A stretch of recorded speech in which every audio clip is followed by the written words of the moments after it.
బుల్లితెర యాంకర్ రష్మి తన అందచందాలతో పాటు వచ్చి రాని తెలుగులో వగలుపోతూ మొత్తానికి ఆడియన్స్ని ఆకర్షించేసింది. తన సహచార యాంకర్ సుధీర్తో ప్రేమ పెళ్లి అంటూ వస్తున్న వార్తల్ని ఏమాత్రం పట్టించుకోకుండా హ్యాపీగా తన పని ఏదో తాను చేసుకుంటోంది. అడపాదడపా సినిమాల్లో కనిపిస్తోంది. సోషల్ మీడియాలో యాక్టివ్గా ఉండే రష్మిపై నెటిజన్లు చాలా ప్రశ్నలే సంధిస్తూ ఉంటారు. వాటన్నిటికీ ఓపిగ్గా సమాధానాలు ఇచ్చే రష్మి హద్దు మీరితే కూడా చెడామడా తిట్టేస్తోంది. ఇక రష్మి సుధీర్ల గురించి వస్తున్న వార్తలకు బ్రేక్ ఇస్తూ అతడు నాకు కేవలం మంచి ఫ్రెండ్ మాత్రమే, మరోసారి ఈ టాపిక్ ఎత్తకండి, అయినా నా లైఫ్ పార్ట్నర్ నా శరీరమే అని వేదాంతం పలికింది.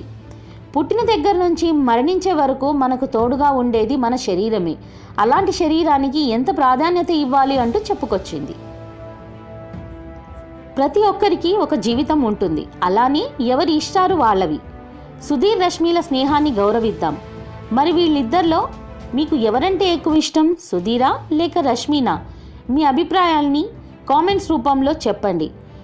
ఈ వీడియో మీకు నచ్చినట్టయితే లైక్ చేసి మా ఛానల్ని సబ్స్క్రైబ్ చేయండి. Thanks for watching.